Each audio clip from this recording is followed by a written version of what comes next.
All right, Lance is doing and Ryan are doing a piece of machinery, and the principles on this very similar to doing a boat.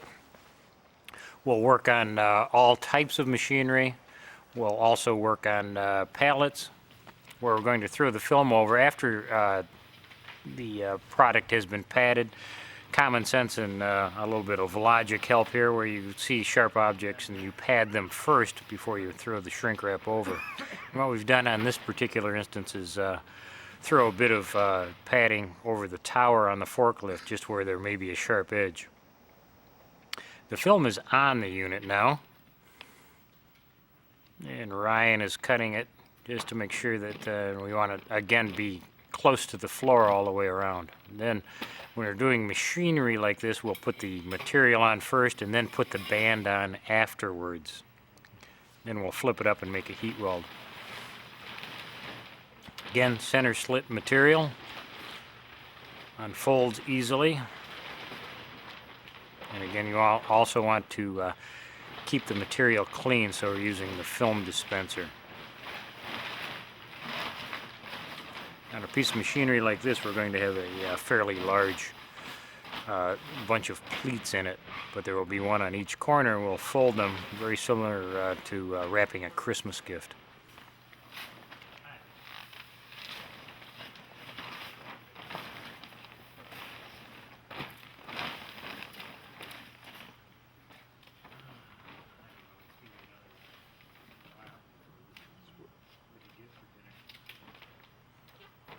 So Lance is bringing the pieces around.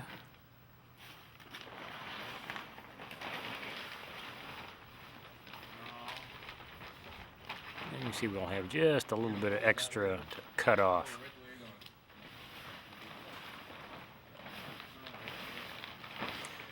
Small piece of tape to hold the pleat in place.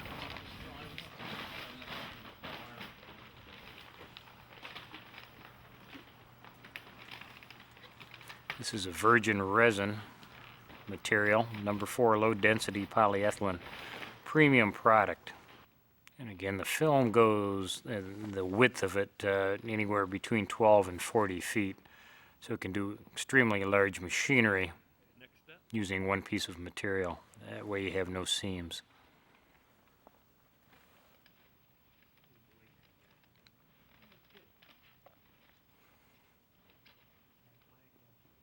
White is good for outside storage in any climate because it reflects heat, keeps condensation to a minimum.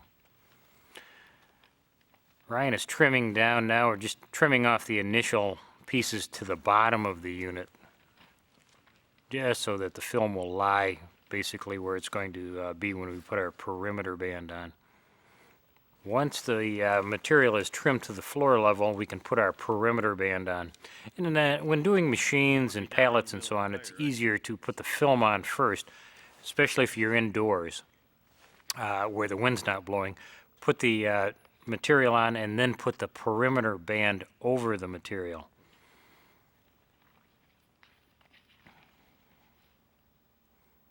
That way we can simply cut 6 inches, have 6 inches of material or so below the band, and then we can flip it up and make our heat weld. Ryan's installing a buckle just exactly like we did earlier on a boat.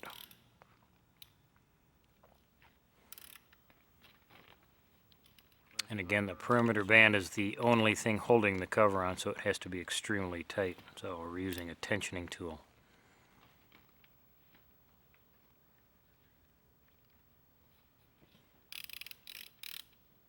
If we can get this as tight as a bowstring, that is always helpful.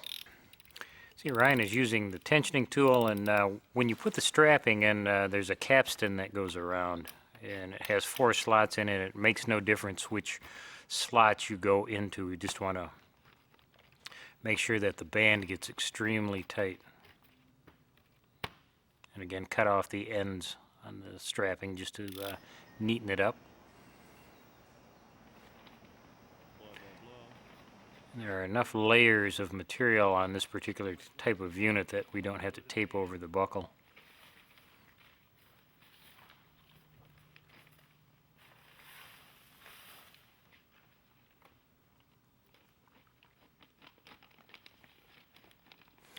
Ryan's using the film knife, so he can make nice, neat, straight lines, and there will be no chance of cutting himself or damaging whatever's underneath the cover.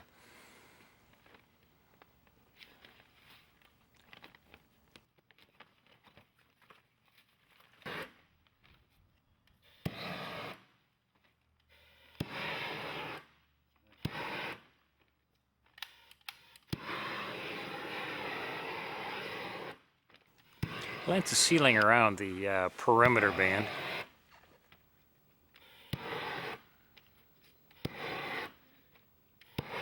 Again, putting heat on the inside so that we're getting a nice heat weld. And this is what's holding the cover on. As you are going around, seal along the base and then also do pleats at the same time.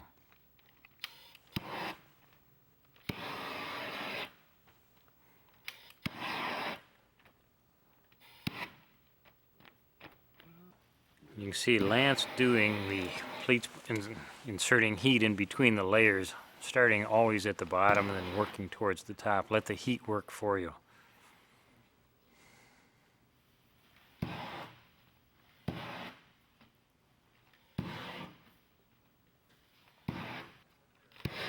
Lance is almost done doing the last corner.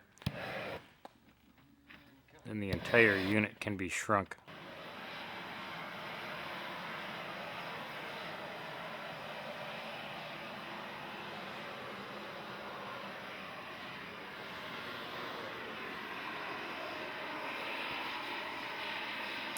Lance is starting low and letting the heat work for him.